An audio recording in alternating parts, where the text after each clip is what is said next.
All right. Well, hello, everybody. Welcome back to the Bossers Podcast, a great place to play games and be better. I am not Corey Derrick, but Corey Derrick is right there beside me. I am. I tricked him. Yeah. But you guys know me as the lovable PC muscle race here on the Bossers Podcast. And of course, Corey Derrick is the bossy's boss man himself. Yeah. The boss man, the bossiest boss man. I don't Either way it works. I just work here, man. I relinquish all power to whoever wants it. Pat and Stephanie did not like us enough, so they asked for the night off. No, I'm just kidding. They did ask for a night off, but it's not because they didn't like us. Unless I don't know that really, for sure. Maybe they don't. Unless it really is. Yeah. We didn't talk enough about the rumored indie game showcase in the group chat today. So was it supposed to be today? I don't know.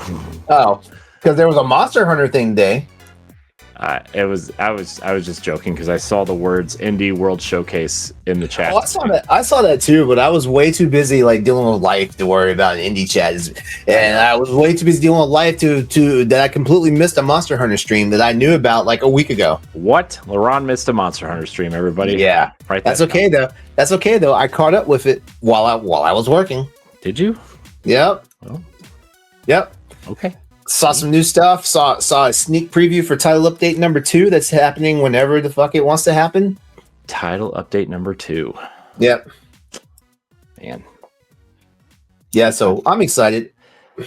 Yeah, I mean, like I told you during the pre-show or whatever we just did, I'm ready to play some Monster Hunter, I think. Yeah. Well, I would like for you to play some Monster Hunter. I know you would. When are you buying it? I don't know. And I'm pretty sure you're playing on Series X, right?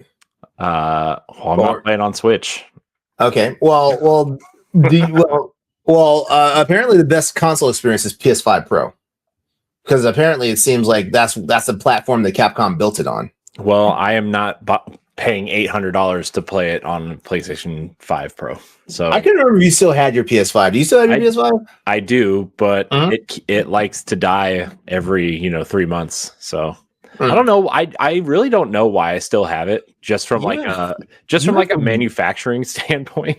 You have the worst luck with PlayStation products, man. I know.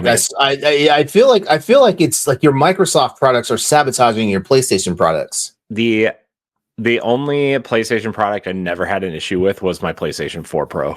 I never had the 4 Pro. As a matter of fact, once they started making these Pro Series consoles, I'm one of those people. If I don't already have the system by then, yeah, I'll buy the Pro. But I always have the system by the time they do the refresh, and I'm like, why the fuck do I need this? Yeah. Why do I need this when I have a gaming PC? Yeah. You're in the gaming PC realm. So yeah. We act like we're elitist, but actually we suffer more than you console gamers do. Do you? Yeah. All of our games, unless the games are built for the PC, like Cyberpunk 2077, for example, all of our games come out poorly optimized. Whose fault's that, Ron? Out the gate. Whose fault's that? Whose fault's that? It's development's fault. They should be. Here's a crazy thing. I always felt like, and this is once I got into the whole Kool-Aid of PC gaming and stuff like that, because I was not always a PC gamer. I was a console gamer for a long damn time. And if I'm being serious with you, I've probably only been a PC gamer for the last 6 years. It hasn't been a decade yet, because even though I've had computers that are actually able to play the latest and greatest of the games of those times, I would just default to playing them on PlayStation because I was a PlayStation gamer. But the one thing I've known that is true is that 9 times out of 10, if the game is built for consoles, it always has a rough time when it comes out on PC. And this is when games used to have a gap between console and PC releases, because it's actually new territory that we're getting simultaneous releases now for games. for games across all the platforms. So PlayStation, Nintendo, Xbox, and PC.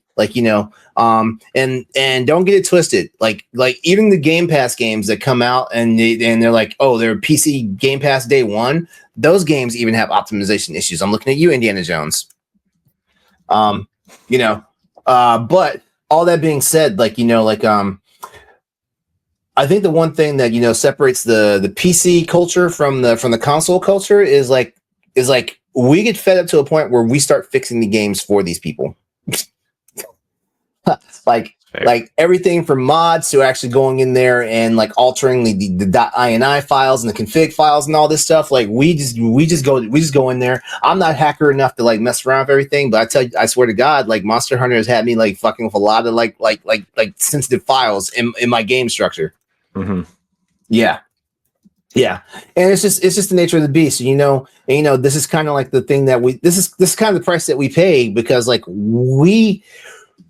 we did not want a staggered release of the game. I can tell you right now, Monster Hunter World played better than Monster Hunter Wilds does, at launch. And Monster Hunter World had a 9-month gap between the actual console release and the PC release. Uh-huh. And the PC release, in my opinion, was a lot smoother than what we got with Wilds and definitely what we got with Rise. Because Rise was a 6-month gap, if I'm not mistaken. So when Rise came out on the Switch, it came out on the PC 6 or 7 months later. So it wasn't as long as a wait as World was. Uh-huh. But yeah, there were still little problems, in the PC version and stuff like that. And this goes all the way back, like Watch Dogs. I remember getting that day one on the PC. Watch Dogs didn't play good on PC. It took a while for that game to play right. I have news for you. It didn't play well on the Wii U either, because that's where I played it. Padlock was the only show I was doing at the time. Cue the Price is Right, you failed music. Yeah, it was fun. It was fine. I also played Mass Effect 3 on the Wii U. Now I heard Mass Effect 3 on the Wii U was actually a really good port. From a gameplay perspective, it was fun, but without at least 2, why are you playing it here? Yeah. That was the big thing with Mass Effect on the Wii U. You should have at least released 2 also. Also, not to make this a whole let's rag on EA thing, because I know that's Ed's thing on Palblock, but you release Mass Effect 3 on the Wii U for $60 with 1 DLC pack, and then literally 3 weeks later you release the entire trilogy for $10 cheaper with all the DLC on Xbox and PlayStation. Xbox and PlayStation, yeah. I'm just saying. Just saying. Yeah. But ultimately there's a history, and PC gamers, I feel and this is me talking as a PC gamer now. I feel we're kind of built different because we just anticipate that the games are not going to play right out the gate. When did that start? Did that start with Arkham, the Arkham games? Oh no! Assassin's Creed Unity. Well, Assassin's Creed Unity is the one that actually put a bright light to it. Because Crysis came out on PCs first, and Crysis was one of those ones that you had to have a high-end PC to play it right. It came out on PC before it came out on consoles. As a matter of fact, I think the launch was only a 1 to 2 month window between when they came out. I could be mistaken. As a matter of fact, let's just well, I know right now. Crysis 2 and 3 came out on Xbox 360 at some point, and that's where I played them. Okay, so Crysis, the initial release date was November 13th, 2007. Oh, and it says it doesn't say, it just says all the platforms. It doesn't tell me where it came out first. It definitely came out on PC first. That's what I thought so, because it was a game built for PC. Yeah, because they said it would never run on consoles. And then it showed up. Then, magically EA's liars, fix it. Okay. Ooh, wow! It had a big staggered release. I thought it was shorter than that. Okay, so it released November 2007 for Windows. Mm-hmm. 4 years later, it will finally make an appearance on Xbox and Xbox 360 and PS3. Mm-hmm. And then the remastered came out on the Switch in 2020. Mm-hmm. Yeah, which the Switch port is not very good. Yeah. I sacrificed $20 to play it for 20 minutes on the Switch, and I play it? And you couldn't even get a refund. Well, I didn't care about a refund. Mm. Oh no, I'd have been a little butthurt about $20. Well, I bought it to see if it would run on Switch. I bought it on purpose because I knew it wasn't going to run, and I needed to say that on Powblock. So you need to have proof for a stream, basically. Yeah, essentially, yeah. But yeah, like that's the thing, you know, like, and this is as someone that's kind of brand new to PC gaming, because the guy I work with for my tech firm, he's been a PC gamer as long as he's been able to, once he figured out what PCs were meant for, he's been a PC gamer. So he's been a PC gamer for like since he was a kid. Mm-hmm. Yeah. And yeah, so it's a thing.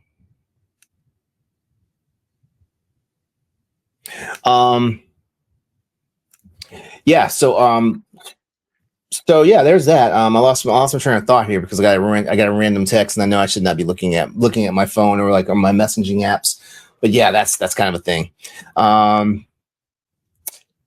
So yeah, if you want to support the Boss Rush podcast, go to our Patreon at patreon.com/Boss Network. Subscribing to the tiers on our Patreon can grant you perks like the new exclusive content, early access to After Dark. It'll be back. I promise. It'll be back soon. And much more. As always, though, your viewership and your listenership are enough for us. I don't know. I feel like we can get more out of you, though. We could. but always give us your money. Yeah. Subscribe to the Boss Rush Network on YouTube and give this video a like. As a matter of fact, we are live right now, so give this stream a like if you want to. Hell, hit us up. Wait, we can't get super chats yet, can we? We're not monetized, so we cannot get super chats yet. Dang it. Tell your friends. We need more subscribers to our YouTube channel. Yeah. We need more subscribers to our YouTube channel, and we definitely need more people to watch. Yeah, I'm man, there's so I need more time. We all need more time. Like what type of chaos will we bring if we had 26-hour days? I mean, I feel like number one, like corporate, 2 hours long. I was gonna say corporations would definitely abuse that shit. If you listen on Apple Podcasts or Spotify, or even if you don't, please leave us a rating and a nice review on either or all those platforms. We won't tell if you don't tell. You can also find all of our banters, features, listicles, and reviews, and much more over at our website. So just head over to bossrush.net and check out what we got for you over there. Check it out. All right. Well, Corey says you and me tonight. I don't have anything to announce on the horizon, not yet, at least. There's some big things going on, and then some big things going on, Monster Hunter related going on. But I'm not ready to say anything about that just yet. You got anything you want to announce? The only thing is, if you're watching live, this will matter to you. If you are not, then it's already happened probably. But we are doing a live stream of the Switch 2 reveal on Wednesday the 2nd. It won't be during the presentation. It'll be that night, because we're going to do a live direct recap show, but we're also going to watch the stream with the audience. So if you want to rewatch it or haven't watched it and want to react with us that night, then you can. Right here on whatever platform you're watching us on. Just, you can hit that notification bell and it will tell you when we go live. It'll probably be around 9 p.m. Eastern time, because I'm trying to account for children and setup and getting everybody in the room, and also like StreamYard haven't had more than 3 or 4 people in here at once. So that's where I'm at. So yeah, look out for that. We'll be tweeting about it and blue skying about it, clouding about it. I don't know. I don't know what you call it. That thing. Yeah, and I'm not. I would be doing Pat a disservice if I didn't say, just check out every and all thing book club. I'm not sure what's coming up on book club as of yet, but so the free one right now, the free book club this month is Ghost of Tsushima, and the Patreon one is Mouthwashing with Ivy Road Games. Kim Chica. Jenny Wyndham is joining them, so you can catch that. Well, if you're a patron and you are listening to this on podcast services, it is out now. It's out right now.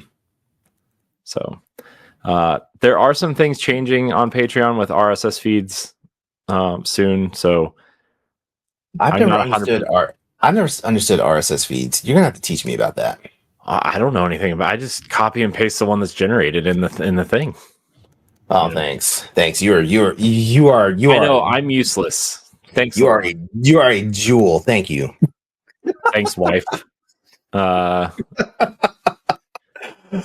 Oh man. But speaking of LeRon, you want to know the fun thing that I learned this past week? That about your wife? No.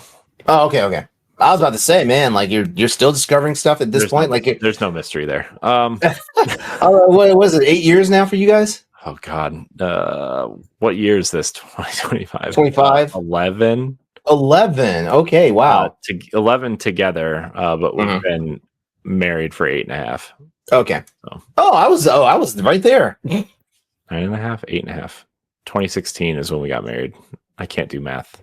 Right now it'd be 8.5. Yeah. 8. Yeah. But no. So I knew this was coming, but they said they would warn us, and I went back through the last 6 months of emails and did not see any type of warning.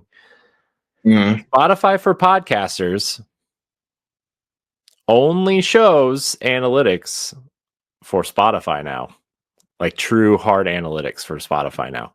It only shows percentages for the other platforms.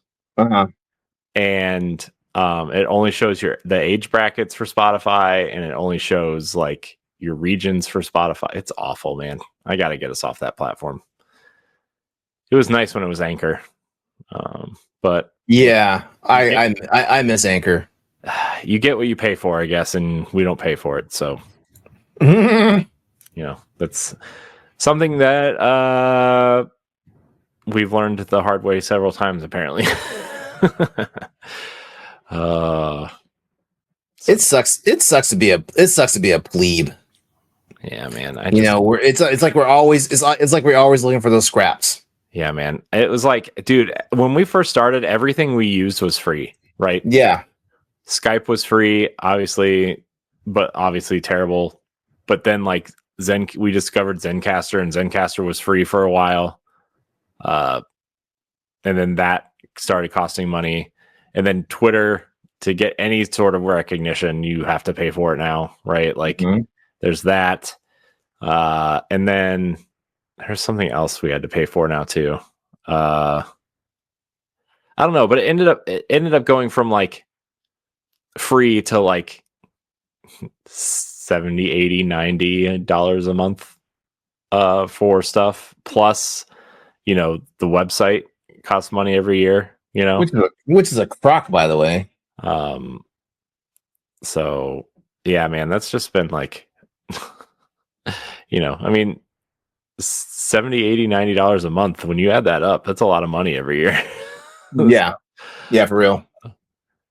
Plus like you try to account for like trips and events and things like that. So I don't know, man. I got to find a more efficient way to pay for things. But yeah, it's called we need to get 1,000 subscribers. Yeah, man. And more watch hours. If we want to look at it right now, hold on. I'm pretty sure I have Studio like up.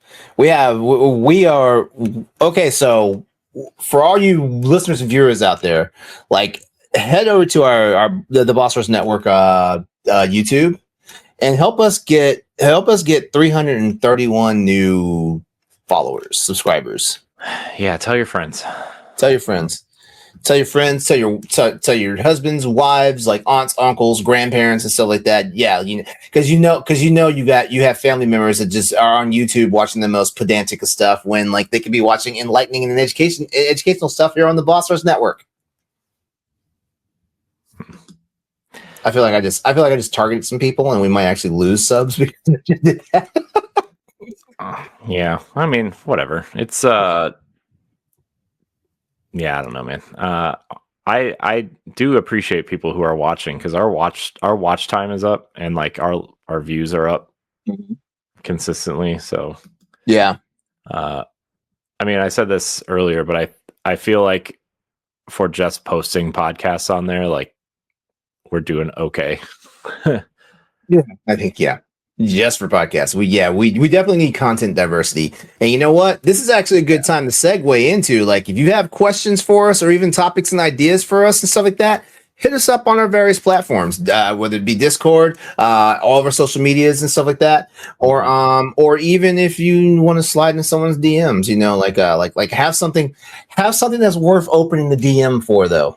Yeah, I know we haven't had questions on the show in a while, and that's kind of my fault for not putting them in the doc when and when we have them, and because there have been some. I've been so. I mean, obviously we've all been like really busy because, especially LeRon, you and I, our work has been extremely busy. Yeah. So yeah, and we're trying to build a better brand here at Boss Rush as well. Mm-hmm. Yeah. So, good times though, huh? Yeah. Mm-hmm. Write your questions in. Encourage you to leave them in the comments of the last episode, actually, on YouTube. I'm going to encourage people to do that.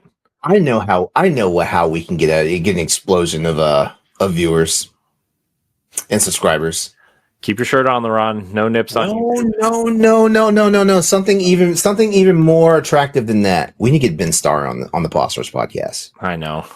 I know. It's but we need to get Ben Starr on the Boss Rush podcast. This is going to be me just like drooling all night.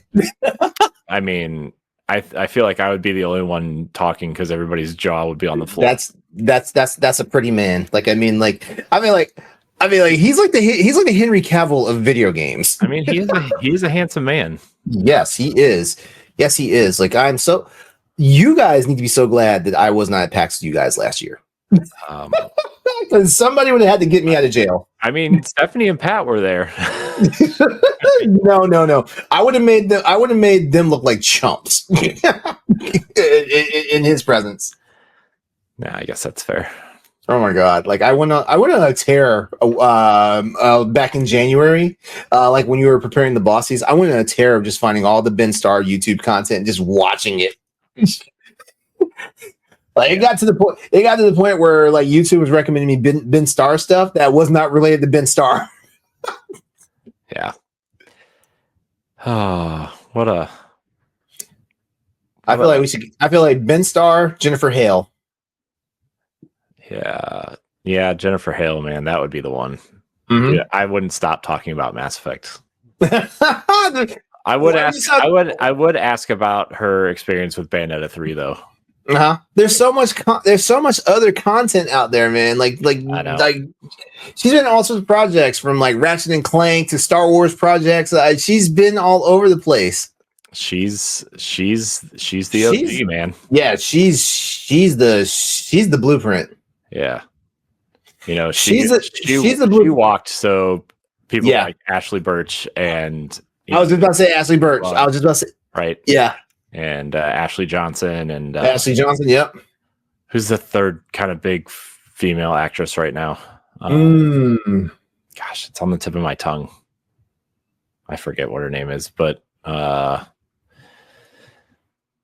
boy, I can see her face. Yeah, Jennifer Hale on the female side, and definitely Troy Baker and Nolan North. Mm-hmm. on the male side. Yeah. Nolan North, man, kind of fell off the face of the planet. I feel like He's doing more animated stuff now, like actual animation. Yeah, he's the voice of Superman and Superboy on Young Justice. Wow. Okay. Yeah. I did not know that. Oh yeah. Like, see, I'm a big Young Justice fan, so like, yeah, like I can't. Hopefully, there's season 5 news coming in Young Justice because like I love that show. Like I'm a diehard. Like I was there when it was on Cartoon Network, and then it got canceled for no damn reason. And by no damn reason, I mean like it wasn't selling enough toys. Because like, what the fuck are y'all doing? Wasn't selling enough toys. Yeah, like I don't like this thing I don't like this thing in Hollywood now that we know like cartoons have to sell toys. Mm-hmm. Like how many Bluey toys do you have in your house, Corey? We actually don't have that many. We have the house, and we have the family, and we have some accessories. Mm-hmm. That's I guarantee you. So my kids are very particular, and I remember I used to be like this too. So it's probably just part of the family problems. But if they have more than one of something, like they can only have like one Bluey, and they can only have like one thing. Like they can't have like 5 Blueys hanging out with each other because it breaks their immersion. I get it. And like I brought out like all my old Power Rangers stuff for my son to play with, and he like, and I like got them all out, and he put back the duplicates into the box because he like broke his immersion. Which is like kind of smart for a that's really cool though. That's really cool. Like I really like you know, like he might not have ADD. Yeah, and we've been watching the show, and he was like playing with like the White Ranger and the Green Ranger at the same time, but now he's watching the show and knows they're the same character. So like the White Ranger can't be out when the Green Ranger is out. Because he knows they're both Tommy. So that's so awesome. Wow. Hey, your kid might be a genius. He picks up things quick, man. Mm. It literally took him a day and a half to potty train. For real? Yeah. Whoa, good shit. Yeah. Like how many accidents since technically potty training? Well, I mean, this was like last summer. But like only a couple, really. That's awesome. And like the first day, like we took his diaper off and like had him just wear normal underwear. Mm-hmm. He like wouldn't get off of his little kid potty because he was afraid, right? Because he didn't understand, like, you know, he knew it felt different. Like, and so like he wouldn't get up, and then the next day he just like would just go and then continue playing. Like it was like he had known how to do it for, you know, a year. If you listeners and viewers out there want to see more of like Corey's nice little clan and stuff like that, definitely check out. There's a whole kids section of the Bossies that we did back in January. Mm-hmm. You check Corey and his clan out. Like you check Corey and his sons Dardo and some of his nephews. Yeah, my nephews loved it, dude. Your nephews were cool as shit. Yeah, he my one nephew is gonna be 12 this year. I just blows my mind. But he like loves Smash Brothers, and mm-hmm. I mean he's a big Fortnite player, but he like loves other games, which kind of shocks me, you know, because you always hear about kids that are like, oh, we're only Minecraft kids or Fortnite kids or Roblox kids, but he like plays other games, and it's kind of neat. He's like interested in learning about other games. Like he played through the entire Halo series, like, which was kind of with no prompting. No, he just like, you know, I mean, he knew Halo was like Xbox's kind of big thing, but he had never played it, and he downloaded the Master Chief Collection and played through all the games. So that was cool. For the record, he thinks Halo 3 was the best, except you couldn't run, which felt old. I don't know if I have an opinion on that. You know what? Since it's just you and me tonight, I want to propose. Yeah, I want to propose something. And I definitely want some feedback from like our listeners and viewers on this. I talked to Corey a couple of weeks ago about us like reading some of our mean like the meanest tweets that are directed to us, the meanest comments that are directed to us, and like seeing about our reactions on all that stuff. If you guys out there think that's a cool idea, sound off. Don't sound off on the stream right now because we're not gonna catch that. Sound off to us in like comments, like direct messaging and all that stuff. Let us know if that's something we want to do. Like I feel like it could be fun, and it could also be a way to get certain people to unpucker. Unpucker. Yikes. What are they unpuckering, LeRon? I'll leave that to the imagination. I mean, some people have resting bitch face, and some people have the opposite, the RBF of the opposite end of their bodies. Oh boy, it's a lot of information right now.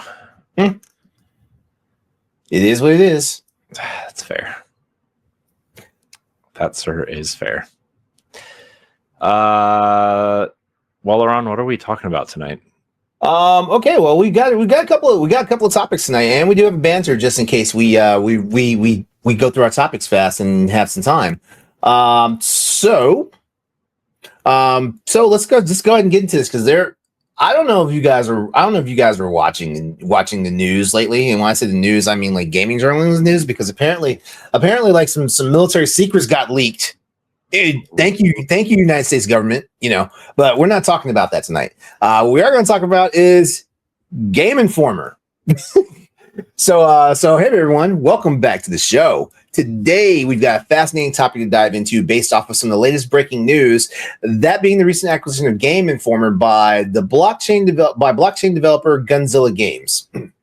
Not only does this deal mark the surprising revival of one of gaming's most iconic magazines, but it also means that the entire team is coming back. There's they're being reunited, and this is all with big plans to bring back both digital and print editions. So this move raises some big questions, like what does blockchain involvement mean for traditional gaming media? Will Game Informer stay true to its roots, or could we see NFTs and Web3 integrations down the line for it? And what does it say about the future of gaming journalism in an era of crypto and corporate shakeups? We've got a lot to unpack. I've got some talking topics here. Corey, you feel like you want to talk about them tonight? Yeah, I mean, so I know a few people that work at Game Informer. Some of them were part of the bossies, and it's really nice to see.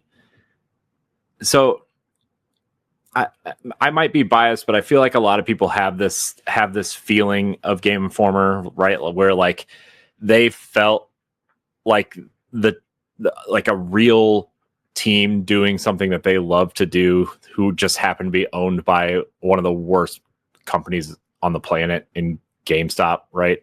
Mm-hmm. And they weren't paid well, and they weren't shown respect from the company, obviously, right? When they shut them down with no notice, and it was hard to see them go through that, right? And so when I heard that they were coming back, it was funny because I didn't hear about it on social media or on websites or anything. I was on YouTube actually and scrolling through video, like channels I was subscribed to watch something to probably fall asleep to or work to or something. Mm-hmm. And I saw like a short from Game Informer, and I was like an actual short from Game Informer. Yeah. And I was like, that's wow. Weird. I was like, that's weird. It was uploaded 4 hours ago. So I clicked on it, and it was 7 seconds long, and it just said continue ? And then at the end it just said March 24th, 2025, and that was it. That was the whole short, 7 seconds long. Oh, and I was like, huh, that's interesting. And then I saw a bunch of like it was on Instagram too, I think, at one point, and it was on a social media platform, and I saw a bunch of ex Game Informer people like it, and some of them reposted it. I'm like, huh, that's interesting, because I knew, like, from what I heard from people at PAX West, ex Game Informer people that were there, they were actually trying to shop around the idea of bringing Game Informer back, or a kind of independent thing that would be reminiscent of Game Informer. Mm-hmm. And they were shopping it around, and clearly someone bit the bullet and purchased. And so, they seem to all have gotten massive raises / promotions. The entire team, from what I hear, is back. Friends of show, Brian Shea, who was a senior editor there, is now an executive editor. Mike Miller is back as editor-in-chief. Alex Van Aken is back as like the senior video producer, which is cool. I couldn't be happier for that group of people specifically, just because they've all been any interaction I've had with any of them. Matt Storm is editing their podcast again, I think. So, friend of show. And so I just couldn't be happier because any interaction I've ever had with them has been nothing but positive. And, I'm just glad that Game Informer has found a home, and hopefully, knock on wood, regardless of what this company that bought them is into or not into or whatever, right? Because I think we all have opinions on crypto and Web3 and NFTs and all this other kind of garbage, right? That, in theory, some of that technology is really interesting. But like, obviously we know what it's used for. Yeah. Well, I'm glad you mentioned that, because I was going to ask, what do you think this whole thing means? Like with Gunzilla actually getting them. Like, do you think we're going to see it like sinking into an NFT hellscape or something? So, I don't think so.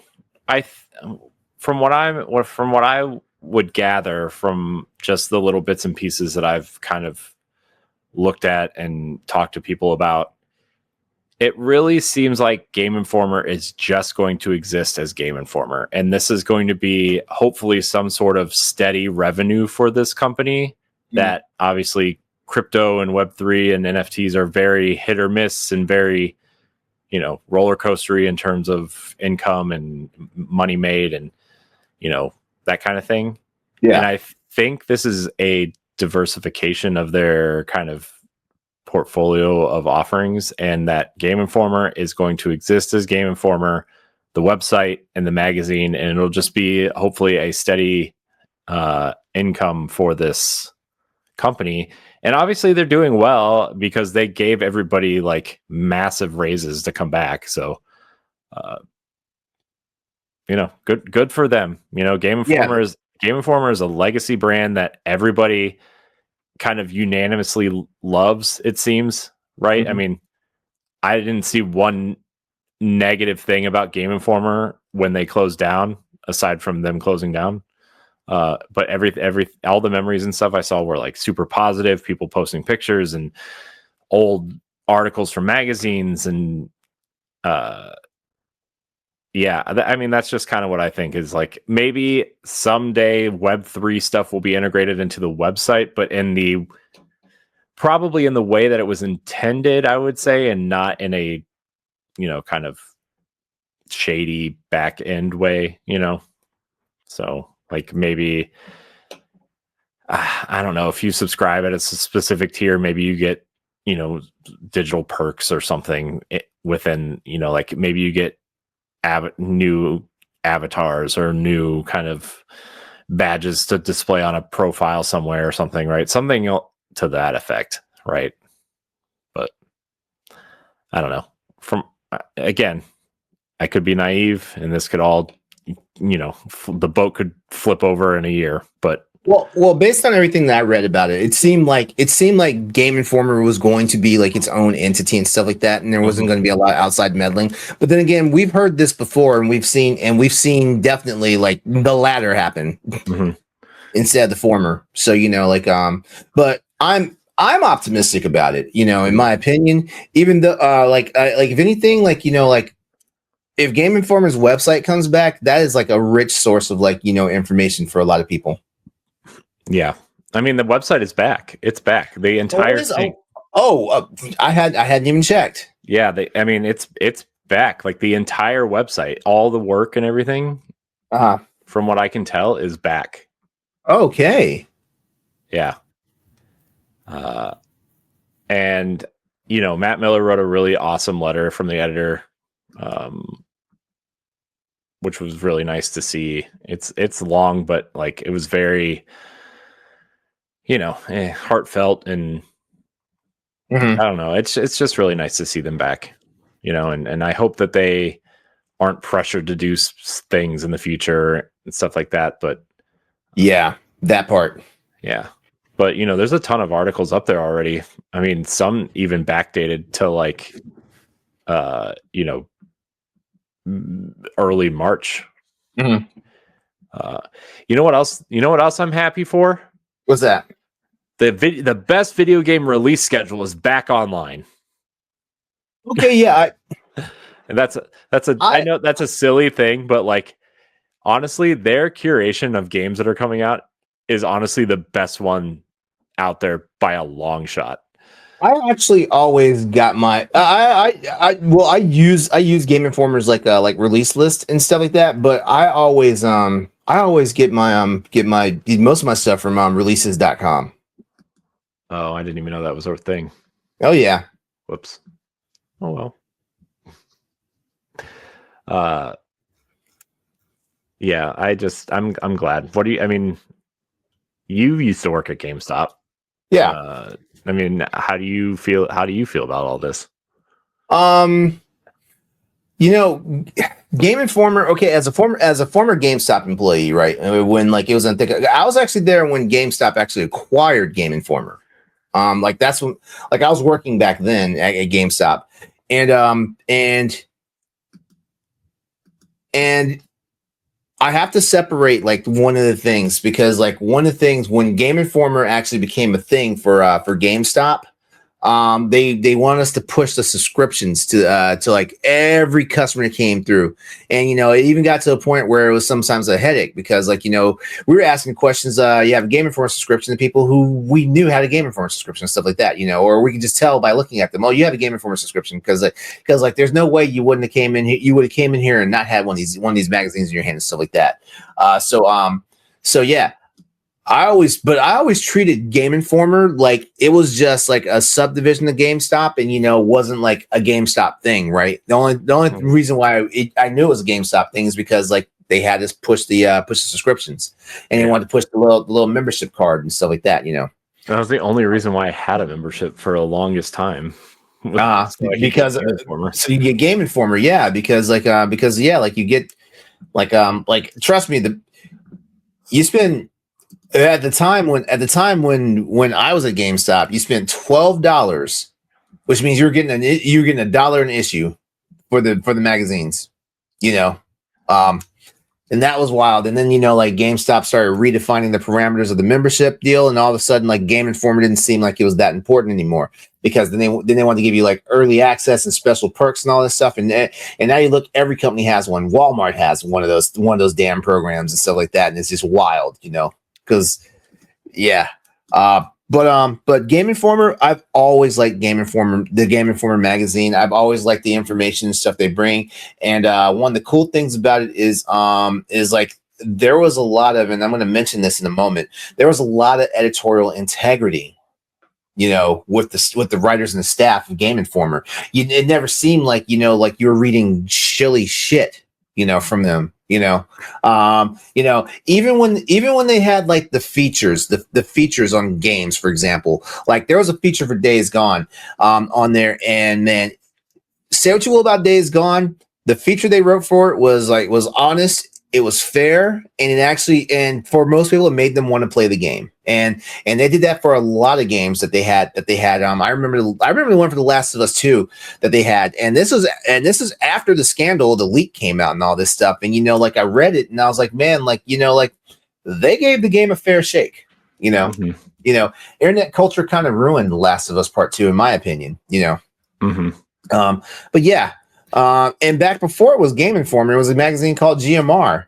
GMR is the main reason why I'm a Monster Hunter player.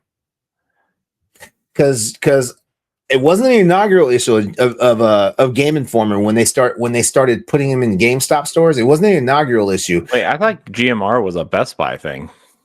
No, I don't think so. Because they had a magazine. Maybe it was Gamer without an E, but they definitely had a magazine called Gamer for a while. GMR magazine was a monthly magazine on video games that was published by Ziff Davis, the publisher. Okay, Oh, that was the IGN magazine. Oh, it was? Okay. Well, never mind then. Okay, I got my history confused. I remember that because they tried to publish IGN as a magazine for a while. Okay. Well, I guess it makes sense. As the magazine was funded by Electronics Boutique, the magazine stopped circulation when GameStop merged with EB Games, and GameStop already owned Game Informer. Okay, that's right, because GameStop because EB was trying to combat GameStop, and they needed a magazine. Yeah, and so they went with Ziff Davis's kind of IGN magazine. Funny story. I was actually originally an EB Games employee before the GameStop merger happened. And I think the way it happened when the merger was going down was EB actually want to actually acquire GameStop, and everything was looking good for that to happen. There was nothing that was really going to stop it, but there was one thing in their financial corner that kind of hurt them. So GameStop turned around and said, "Hey, we still want to be part of you, so why don't we just buy you?" Mm-hmm. And that's how that happened. Mm-hmm. Yeah.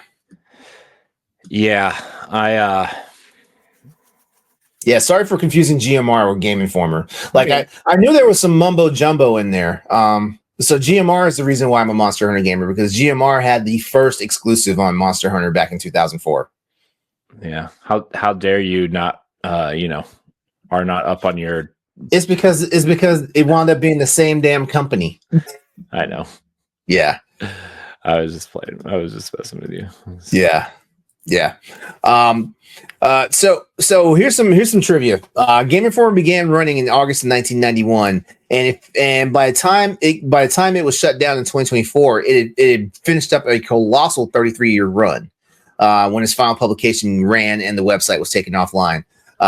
It had been one of the longest running and most influential gaming publications, covering industry news, reviews, and exclusive content for decades. Mm-hmm. Game Informer stood out from other gaming publications for several key reasons here. Number one, their retail partnership with GameStop, because unlike most magazines at the time, Game Informer had a unique distribution model through GameStop's Power Up Rewards program. Subscribers often receive the magazine as part of their membership, giving a massive circulation that surpassed many competitors. We also have to look at the exclusive game reveals and deep dives. Game Informer was known for its world exclusive game reveals, often providing in-depth previews, behind the scenes developer insights, and extended coverage that went beyond what other gaming websites and magazines had offered at the time. Actually, when I say at the time, I mean, honestly, Game Informer was one of the only ones that was doing it, And then I mentioned this earlier, their editorial integrity and also their cadre of veteran writers. Game Informer had maintained a reputation for strong editorial integrity. Like I said, you'd be hard pressed to find a bias, in any of their stuff, with experienced writers and critics who provided well-researched, in-depth reviews and industry analysis. If you also take into account a couple other things like its longevity and print presence and an almost uncanny balanced coverage of console and PC gaming, that was something that was really cool because you had magazines that had such a big slant on like PC and console coverage.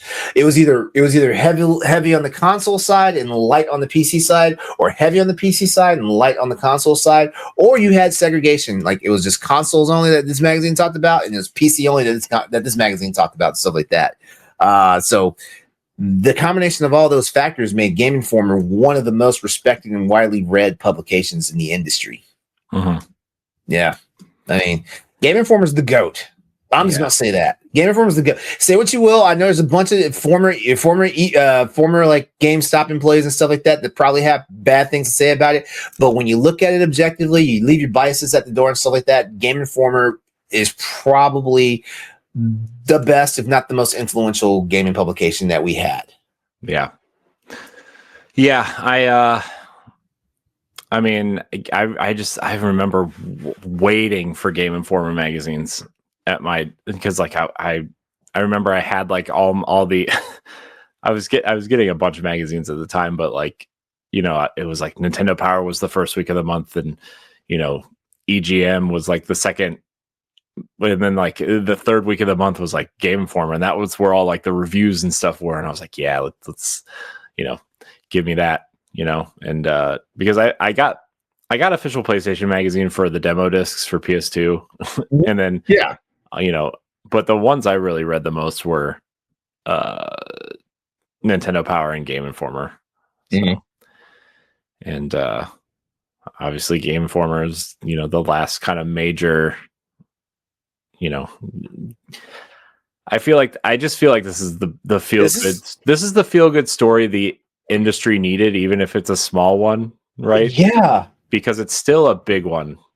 This is literally something coming back from the dead. Like, you know, like the last couple of years has been like it has been like a wasteland of like layoffs and like closures and all this stuff. And Game Informer was a casualty of all that stuff. And like the fact that it is back, you know, like it's amazing. Like I'm on the website right now. Like, has the website always looked like this, or is this a new format for their website?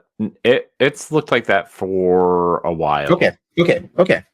I couldn't say for sure because the day that everyone said the Game Informer was gone, like I couldn't even go to the website because I didn't have it cemented in my head what the Game Informer website looked like. Yeah, you were greeted with that nice AI written generic kind of goodbye letter, right? Yeah, with a montage of magazine covers. Yeah. Oh man, what a joke. Yep. Any final thoughts on this before we move on?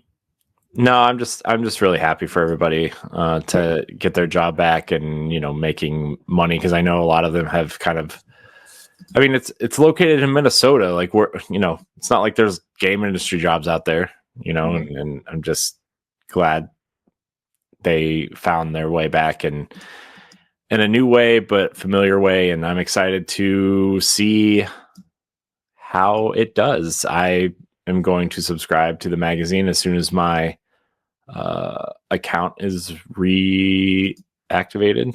And do you have to have an account? Because I was getting ready to ask you, like when do subscriptions go live? That you can get them now, but I want to attach it to my Game Informer account, and I created a new Game Informer account just now because by joining, right? Yeah, because I don't want any of that GameStop stink on my old one. So yeah, I was never a part of that, so I'm doing it right now. Yeah. And you know what? I don't want my password hacked, so I'm letting my password generator like create something. Yeah. So that's I am going to subscribe as soon as I get this email that says, "Hey, your account's been activated," or whatever. So I am really excited though. I miss magazines, you know, and GameStop would always, anytime I try to renew it, like they would always switch it to the digital version, and then they would ship it to the wrong address. And so I unsubscribed because Game Informer couldn't process the subscription. Like they just didn't understand that I didn't live at that address and that I wanted a paper copy of the magazine. So hopefully they have a I mean, obviously they have a different distributor now because they don't GameStop anymore. But hopefully they understand that my address is what it says. Because GameStop did not. But yeah, congratulations everybody. I'm glad you all found your way back and are making the money you deserve and making the content you deserve. I cannot wait for your next super replay. I want to know what it is.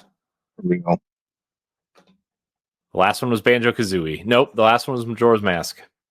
Because they finished it on MinMax's YouTube channel. I remember. So, anyways, that's enough of that. All right. I have one final thing to close this out, though. Like looking at this, it feels like the return of a Titan with Game Informer briefly making a comeback. I say briefly, but what I mean to say is briskly making a comeback. While its closure marked the end of an era for gaming journalism, its revival gives it and possibly published gaming journalism a fresh start in 2025. Whether this signals a new chapter for gaming media or just a temporary lifeline, only time will tell. But for now, Game Informer's back, baby. I'm very glad. Oh man, good time. All right, yeah. Should we take a quick intermission? Intermission for war? I don't know. Do you have to pee or something? No. Just keep going. Okay. All right. Well, what are we taking intermission for? I don't know. Like it just seems. Okay.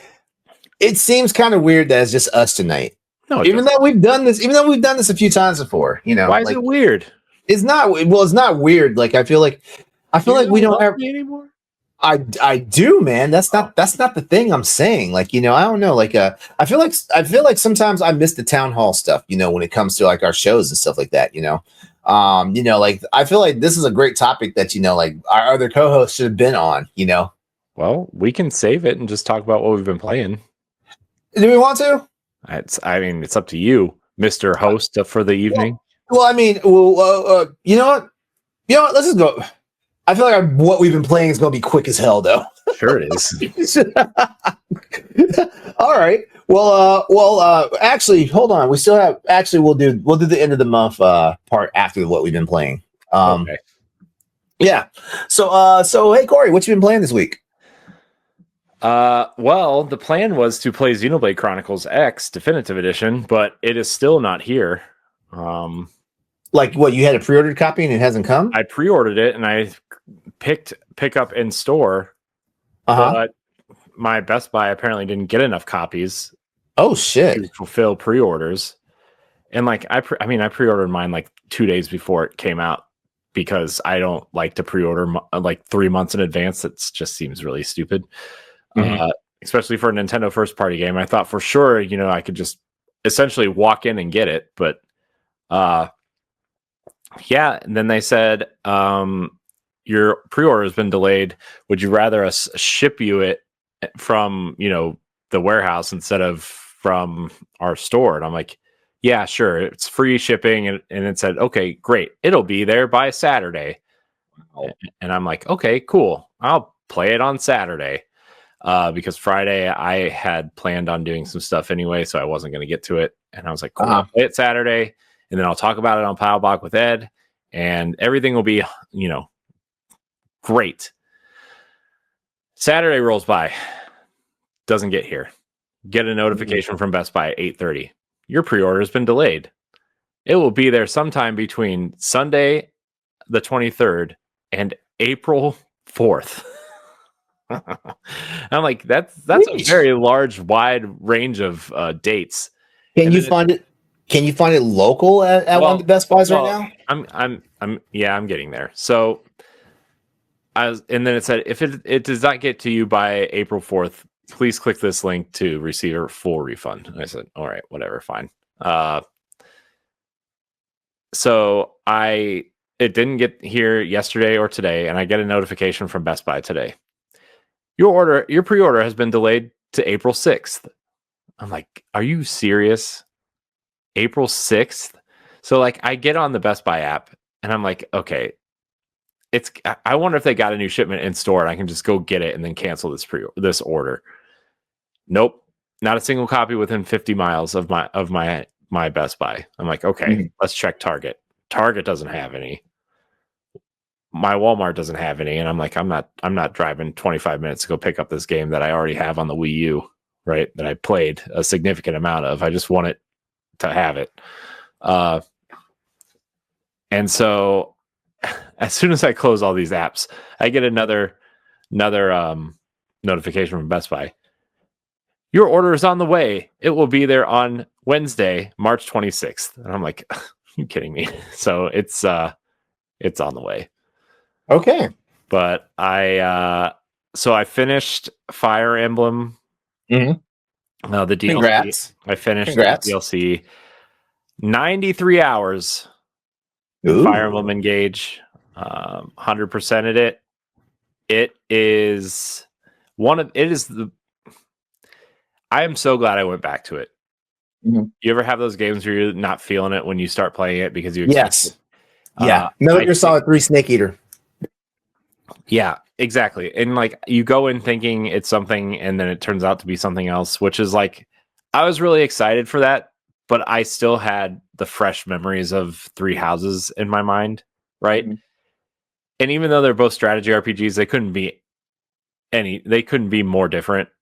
And so I went in this time, I'm like, okay, this is more like Fire Emblem Fate's Conquest.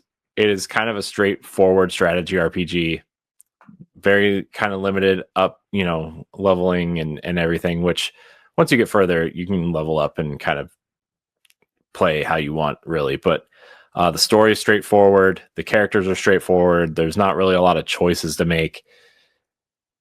I loved the characters and the ending of the campaign. There's definitely, if you're invested in this, there's definitely a Fire Emblem Avengers type moment in this game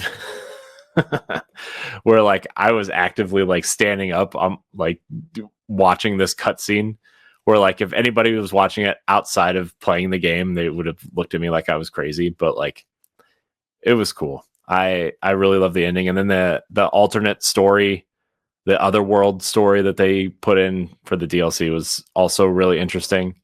But honestly, very not. The story was fine.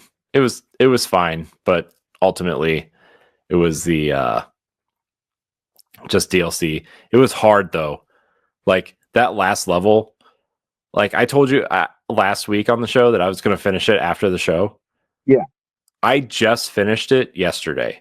Oh, wow. And that was like playing like an hour or two a night. Like that last level probably took me 6 or 7 hours to beat because I was like trying to be really strategic and get all my characters to the final boss battle. Because there's like the final mission is structured where like the boss moves and you have to like fight off the enemies surrounding the boss. Try not to get killed by the boss. The boss is invincible until you stand on these 3 like red platforms.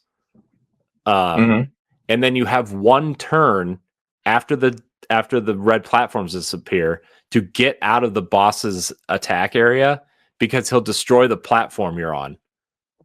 And like, so I was trying to be really strategic and like, so I had some flying enemies and some cavalry enemies that or characters to move around because they can move the furthest. Man, trying not to lose characters was so hard. Oh, because it's a Fire Emblem game. What did you expect? I know, but it was way harder than the main game. Like this was the hardest Fire Emblem thing I think I've ever played. Yeah. Mission. And again, I made it harder on myself because I wanted to make sure that my characters got, to me, or to the final battle so I could do the most damage on the boss. But like, man, it was hard. And ultimately, honestly, probably not worth putting that much effort into it. And the story kind of the main story was great. The DLC story kind of fizzles at the end. It was fine. But yeah, the last 2 levels the last 2 levels of the DLC were longer than the previous 5 chapters combined. So, but that's kind of all I've been playing. Really, I'm gonna miss those characters though.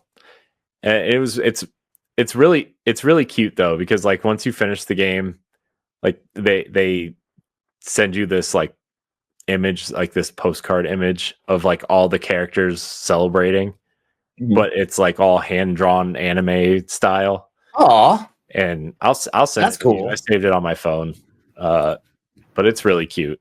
And it just kind of made me smile. Like, yeah, this was worth coming back to for sure.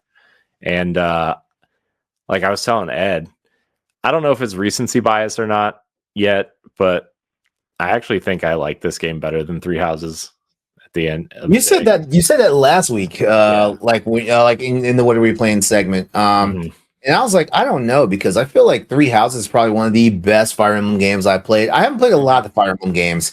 As a matter of fact, I'm a late bloomer. Like I got into Fire Emblem when the Game Boy Advance was a thing. You know, I know people have been importing the shit out of Fire Emblem, you know, back in the day and stuff like that. But you know, like I waited till it was mainstream. You know. Yeah, I mean, I didn't get into it until Awakening on the 3DS, so I'm even later than you. But Engage was definitely worth like if you can get past the opening like 2 hours.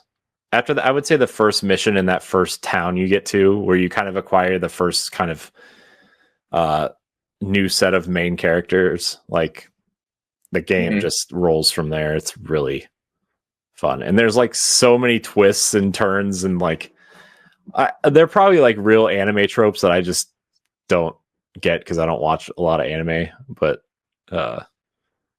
yeah, fun. Definitely recommend it. Yeah. Okay. Yeah. Good shit. Yeah. I think I interrupted you at some point. What were you going to say? I completely went out. I was talking about that postcard of all the characters. Shoot, I still don't remember. Okay, whatever, it's fine. Yeah, I mean, it's gonna be no big shocker for me this week for what I've been playing. I'm still playing Monster Hunter Wilds. As a matter of fact, if I talk to you in the actually I mentioned some of this in the pre-show, but I also talked about it at the very start of the show about you know, the plight of us PC gamers and stuff like that. And you know, I mentioned in the pre-show, the only reason why I'm not streaming Monster Hunter Wilds is because I'm a perfectionist. Like, the game plays fine in my opinion, but also it plays janky.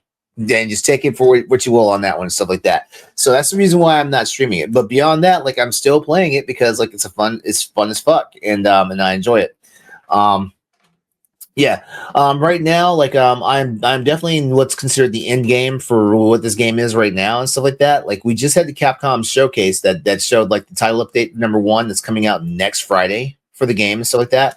And I'm excited for like a returning monster, an unlocked monster, and a variant of a monster and stuff like that. And then there's also some new content coming to the game and stuff like that, and new event quests. And there's a spring festival coming, which for a lot of people that haven't played Monster Hunter, the spring like the festivals happen every season. And the spring one's happening in a few weeks, and then the summer one will be next, and the fall one will be next, and they will have a winter one, but sometimes they actually do something that's you know, to the big calendar holidays like Christmas, for example. And they always do something for Lunar New Year too, so like that's going to be exciting to check out too. But yeah, the cool thing about like these festivals though is like the event quest right now in the game, and this has been a thing for a while now. But Monster Hunter World and Iceborne kind of streamlined it. Whenever the festivals happen now, like every event quest that usually rotates out in the calendar is available to play like full time during the festival. And once the festival's over, those event quests go away. So it's a good time to actually go back and play some content that you may have missed, or you may have been locked out of, you know, because you were not high rank enough to play these events and stuff like that. So like there's some good stuff on the horizon for the game and stuff like that. I'm doing this thing with Monster Hunter Wilds that I was like, why the hell wasn't I doing this sooner? I'm actually trying to be proficient in all 14 weapon types. Like I'm a Gunlance main, and with Charge Blade as a secondary. It's been like this since Monster Hunter 3. So Monster Hunter Tri for the actually technically I started playing with Gunlance in Monster Hunter 3, even though Gunlance was an expansion weapon in Monster Hunter 2.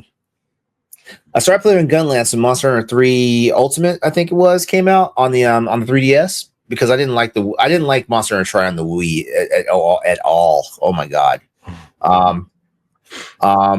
So I got into Gunlance finally on that. And then when Monster Hunter 4 came out, like they introduced two new weapons, the Insect Glaive and the Charge Blade. And I started playing around the Charge Blade, but I didn't actually get Professor Charge Blade until Monster Hunter World came out. So at that point, like I was a Gunlance main and I use light bowgun. Light bowgun's always been what I've used since the history of Monster Hunter, my history of Monster Hunter when it came out. I've always used light bowgun because I like being, this is one few games like being ranged, but yeah, so ultimately, like my three weapons going forward was light bowgun, Gunlance, and Charge Blade. Not in that particular order and stuff like that. And in the build up, so Monster Hunter Rise came out and Sunbreak, of course, but I was still using the same weapons like Charge Blade and the Gunlance. I didn't want to move off of that. And then in the build up to Monster Hunter Wilds coming out, when I went back to Monster Hunter World and actually got Andre and like I actually bought Andre a copy of Monster Hunter World and Iceborne and stuff like that. And then at the last damn minute, I bought him a copy of Rise and Sunbreak. Yeah, I'm a wonderful friend. But I knew Andre was gonna like Monster Hunter, so I was like, you know what, I'm gonna take a chance. I bought him the game, and he is addicted. Yeah, I would. I mean, based on his previous love for Destiny, I feel like Monster Hunter is like a natural fit for him, especially because like he also loves things like Zelda, and you kind of bring certain things like that into. Well, Monster Hunter is where like Monster Hunter has had a big influx of Destiny players because there was a Destiny drought back in like I want to say the first year of Monster Hunter World being out. Like there was a Destiny drought. And there's a Destiny drought about every 6 or 7 months. Mm-hmm. So yeah, but no, like it was funny because like like matchmaking for the game was like ridiculous during that one drought. And we're like, man, like all sorts of people out there, and like we got to talking to people online and stuff, and like, hey, have you played Monster Hunter 4? Like, no, I'm a Destiny player, and there's nothing going on in Destiny, so I just checked this out, And like it was really cool. I made a lot of connections with people who are Destiny players because through Monster Hunter World, Yeah, and they love the feel of Monster Hunter World. Like they're like, man, like Destiny should be doing it like this, so like that. And then like as Monster Hunter people, we watched Destiny on the sidelines. I was like, oh, look at that! I'm pretty sure they got that from Monster Hunter because like Destiny players were saying this should be in the game. Yeah. But what I'm doing now this time is I'm actually trying to learn my way through all 14 weapon types. I just made a build with the Sword and Shield, which the Sword and Shield is the starter weapon. Actually, the Sword and Shield is not the starter weapon. The starter weapon for Monster Hunter is the Great Sword. That big hulking ass Buster Sword style blade. That's starter weapon. But the second starter weapon is the Sword and Shield, which has gotten a nice nickname of being the Switch Army knife of weapons in Monster Hunter, stuff like that. I tried using the Sword and Shield back in the original Monster Hunter game. I didn't like the feel of it, so it was a thing. I hadn't messed with Sword and Shield. I played with Sword and Shield in Monster Hunter World when it came out because like they changed some mechanics of Sword and Shield. So I was like, let me see what we got going on. So like that. Still didn't like it. I made a Sword and Shield build for Wilds. And started using it, and I was like, holy crap, this thing is like a Ginsu blade to monsters. Like I was like, what is this weapon? And so from there I was like, you know what, if I'm having this much enjoyment with this weapon, I need to go back to some of the other weapons that I used to be mainstays with and see what they're all about. So I went back to the Insect Glaive and the Longsword. And I was like, oh man, Longsword's totally busted, but we all knew this, Insect Glaive is still fun. It's fun as fuck to play. And then I was like, you know what? Since I'm doing this, I might as well just sit down and learn all 14 weapon types. So when the next Monster Hunter game comes out, I know what the hell I'm doing with every single weapon, and I can just pick up and play and have a style, whatever. So that's my big thing. As a matter of fact, I'm going to try to be proficient with all the weapons by the time like the expansion for Monster Hunter Wilds comes out, because you know there's an expansion coming. Yep. Yeah. What do you want from that expansion? Oh, don't ask me that. Because in all honesty, like Monster Hunter is the one game series that I do not put a lot of pressure on for it to be a certain way. Like, I've always enjoyed Monster Hunter for what it is, and like all this stuff that changes as one Monster Hunter game comes out. I played every mainstream Monster Hunter game from Monster Hunter 1 to 2. 2 was only available in Japan, so I had a modded PlayStation. I imported it and stuff like that. Learned my way around like the kanji and the Japanese to figure some stuff out and stuff like that. Like a lot of people don't realize that the rest system and changing the nights and the seasons and stuff like that was something that was actually from Monster Hunter 2 that most Americans have never played. I played Monster Hunter Tri when it came out on the Switch. That was my least liked Monster Hunter game. My least liked Monster Hunter game, but not my least played Monster Hunter game. My least played Monster Hunter game is Generations Ultimate, which the only reason why it's least played is because like it came out at a bad time. It came out on the Switch in the United States, in the West, basically, the United States and the UK and all the non-Asian territories. It came out after Monster Hunter World came out, and Monster Hunter World had a totally new like freaking like system mechanic to it, and I could not go back to what I like to call legacy Monster Hunter. There's so much streamlined in modern gaming and that Monster Hunter World did for the Monster Hunter series that I couldn't go back. So Monster Hunter Generations Ultimate is my least played Monster Hunter game. I think if I turn my Monster Hunter Ultimate on right now, I think I have less than 40 hours on it. And it's just because of bad timing. I bought it because yes, I'm a Monster Hunter player, and technically it was a new game when it came out. But World fucked that up for me and for itself. And so from World to Iceborne, the Iceborne expansion, and then Rise came out, and everyone likes to say, "Oh, Rise is a dumbed down world." Like, Rise was so fun, and Sunbreak was amazing. So like I don't really have expectations. Like, I kind of know what happens when a new expansion game comes out. Like, the new expansion game comes out, you get a whole new level of mastery called G rank or master rank. They bring in a new story element, that finishes out that game and like ties up the lore for that game. And of course, like, new monsters and classic monsters come back. Stuff like that. So as long as they keep that going on, like give us some type of new style for the gameplay and stuff like that, that's all I could ask for, and that's all that's going to keep me happy, because I'm always going to play Monster Hunter unless they really fuck something up. Like Capcom, do not pull a Destiny. Do not pull a Destiny with this game, please. I think Capcom's probably got their shit together, to be honest. I hope so. Unlike, I don't want to say Bungie as a whole, but upper management probably definitely doesn't. Talk about how, like, I don't know, like, we can say that for like an EXP episode or something, because I really want to talk about like what happened with Destiny. Like, this is me on the outside looking in. Like, I bought Destiny, like, back when they had that big bundle. Yeah, that basically got to everything except Lightfall. Was it Lightfall? Is that the name of it? Final Shape is the last one.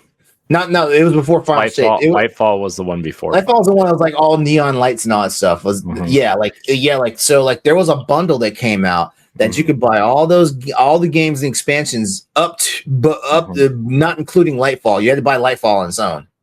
The new bundle is called The Story So Far. Does it have Lightfall in it? Yeah. Well, I've already bought one bundle, so I might as well just buy like the Final Shape and Lightfall. But I don't even know if I'm planning on playing this game. That's the problem. So like, I wasted like $90. No, you didn't. You didn't waste it. It's fine. No, I'll play. It's there, but I got a Warlock to level up. I mean, so the servers are still strong though. Like, you can still find matchmaking and find players. Yeah, okay. It's not dead. It's just, I'll check it out. Like, it's just very Well, I want to check it out. the community's always angry. There's always going to be angry communities. Like the Tekken community is all fucked up right now because every community is angry, man. Yeah, like the Monster Hunter community is like also, and some of the Monster Hunter community is also up in the uproar because they're like man, like I feel like every new Monster Hunter the game that comes out, like everybody's always bitching about, oh, it's so easy. Like it's not easy. Like if you've been playing it since 2004, like the game, you know how to play the game. Mm-hmm. Well, the only people that are bitching about it being hard are the people who are brand new. Yeah, it's like the people that were like complaining that Elden Ring was too easy, right? But it's like you've been playing Souls games since like probably at least Dark Souls 1, right? Yeah, like, you've been playing those games all the fucking time. Yeah, exactly. Relax. And even if you are a newer player, you probably went back and played most of that stuff anyway, right? To try to learn how to play it. So like when you get to the one that everybody bought, it's gonna feel easy, you know? Yeah. I don't know. I feel like Monster Hunter, like I feel like for me, the challenge is learning the weapons, not necessarily fighting the monsters. You'd have to learn which weapons work against which monsters, and like I'm sure there's elemental attacks that work better against certain monsters, and that type of thing. Like learning that stuff is the challenge. You have to learn the monster's behavior. That's why it was called Monster Hunter. Like I mean, you have to learn the monster's behaviors. Like, but every monster has a tell. Like they're just not going to arbitrarily like pull something out their ass, and like all of a sudden like like game over. Like every monster has a tell, but there's a lot of hard-headed people out there that don't sit there and learn the behavior of the monsters. Now, I think the people who do learn the behavior of the monsters are the people who had to trudge their way through Monster Hunter 1 and 2 back in the day. Like most people now, like I will be sometimes I actually get in online chats with people while playing the game and stuff like that. And like I will literally be fighting a monster, even a brand new monster in Monster Hunter Wilds, which it's a game. I need to check my game timer for Monster Hunter Wilds. Like, I'm not sure where my runtime is at in the game, so I'll let you guys know next time we talk about it. But I'll be sitting there fighting a monster that I have not been proficient in, and I will be calling out their attacks. And they're like, "How do you know this?" I'm like, "You just got to watch the monster's behavior." If you stop for a second, or at least if anything, like because there are weapons that you can defend with, like they have like shields, or you're able to defend with. Like the great sword is a giant shield in itself, but you got the sword and shield, which the name has a shield in it. The name of the weapon has a shield. Is a shield. The lance and the gun lance, you have shields you can block and stuff like that. I'm missing something here. The charge blade. It has a shield. As a matter of fact, the charge blade is a glorified sword and shield. This is much bigger, and you can convert the thing into an axe. And then the one other weapon that you can defend yourself with is the heavy bow gun, like a gun that actually has a shield. Like you can tank one hit like at a time. Stuff like that. And I tell people all the time, I'm like, listen, I'm like, you're always trying to hit the monster and you're trying to figure out why you're getting clapped. When what you should do is throw your shield up sometime or get out the way. Question for you. Yeah. In terms of Monster Hunter bundles, is it worth getting beyond the $70 version? We're talking about, hold on a second. Hang on one second. I need to open up my. Well, you're looking at the console version, but I can tell you right now whether or not the $70. You mean the base game? Yeah. I would say get the deluxe edition. The deluxe edition gets you some cosmetic stuff, and I feel is the deluxe edition only like $10 more? The deluxe edition $10 more, then get it. I would say get it. So the base version on Xbox is 70, and the deluxe bundle is 90. Oh, get the base version. Because I got the premium edition, but I got the premium edition on a deep discount. Right. All right. Yeah. As a matter of fact, what you would pay for the deluxe edition is what I paid for the premium edition. And the premium edition is like $110, $120, I think. Let me see some products. What do you mean? I'm trying to. Why is it not loading my consoles on my app? I'm going to buy it right now, LeRon, on air. Oh, awesome. If my Xbox app will work. Nope, I'm just going to go to xbox.com. I'm going to sign in. Oh my gosh, I just did this. I just told the Hunters for Hire team that you're buying Monster Hunter. Yeah. I wonder if I should buy it on PlayStation or not instead of Xbox, just so my PlayStation has a use. But I don't want to. Okay. Yes. Oh my gosh. Authenticator app. Come on. Jeez. I've never logged in so many places for so long in my life. Come on. Yes. Stay signed in. What do you think I am? All right. Sorry, Assassin's Creed Shadows. You're going to have to wait. Doing this live on air. So. All right. Well. Okay, the premium edition was $110. So yeah, like I got it for basically the same price as the deluxe edition. Okay. Well, LeRon,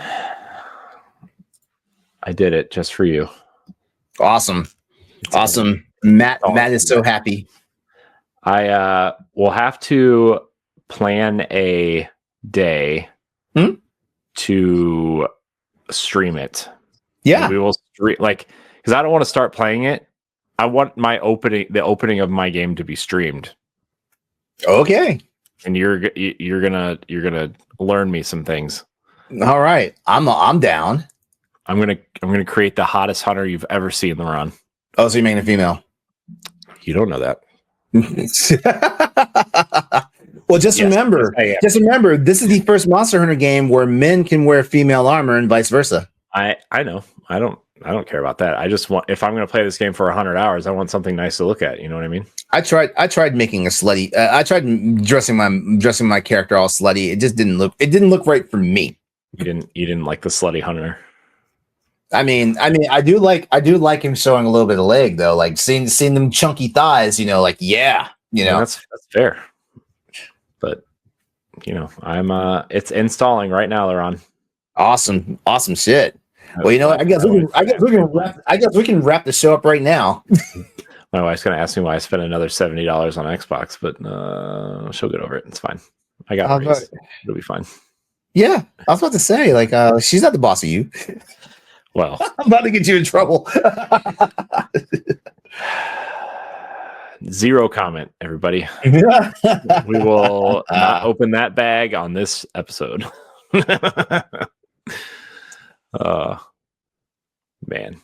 Man, we've been having fun, man. Look at the viewer count right now. I know. Yeah, this is great. I feel like we shouldn't end because there are so many people on, but it's time.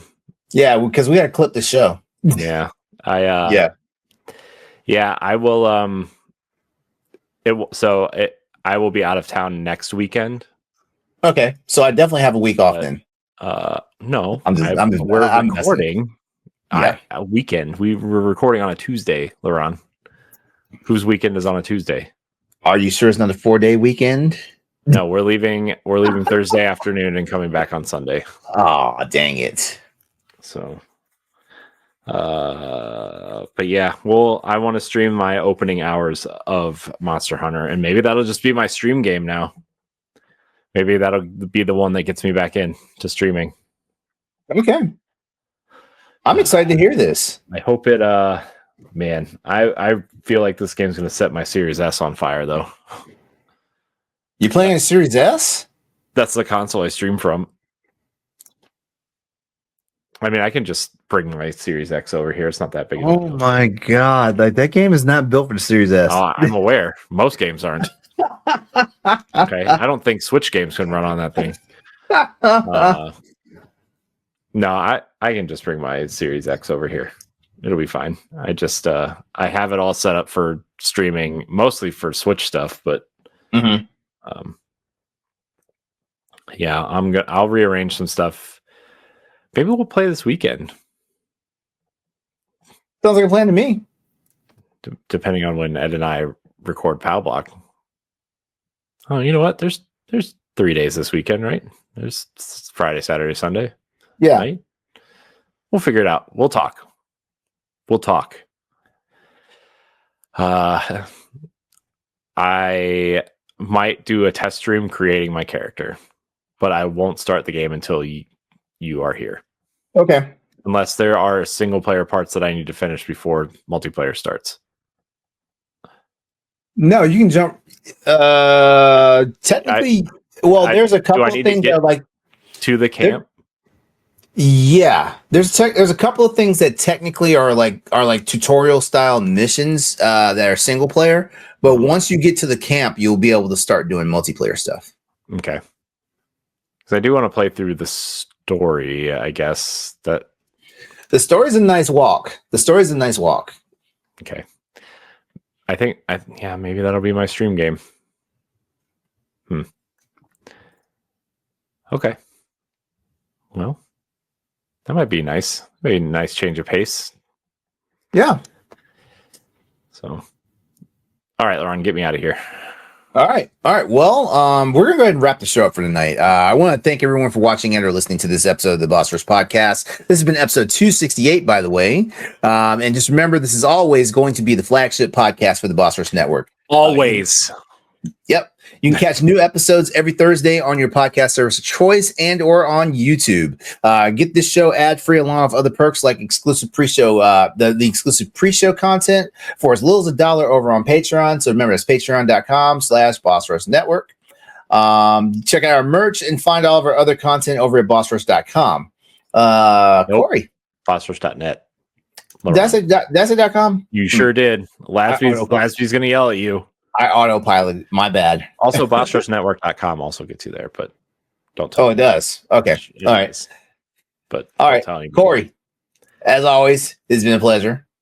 It's been something. Oh. I'm just kidding. I love you, LeRon. All right. This is the other version of Pout Block where there's a white guy and a black guy on here. But. Yeah. No. All right. We want to thank you. I only like black guys. That's good to know. Hey. So little chest action here.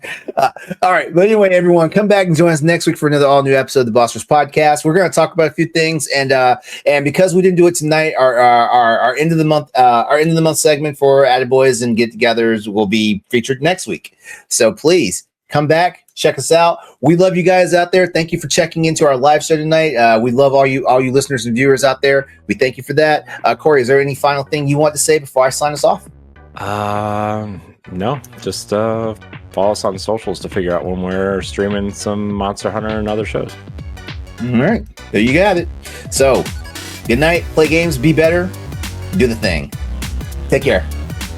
Do the thing. If you want to see how you can become a Patreon producer, head on over to patreon.com/BossRushNetwork.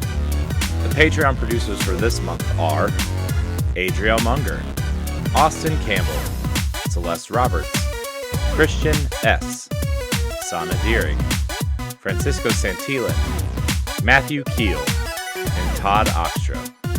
Thanks for your continued support of the Boss Rush Network.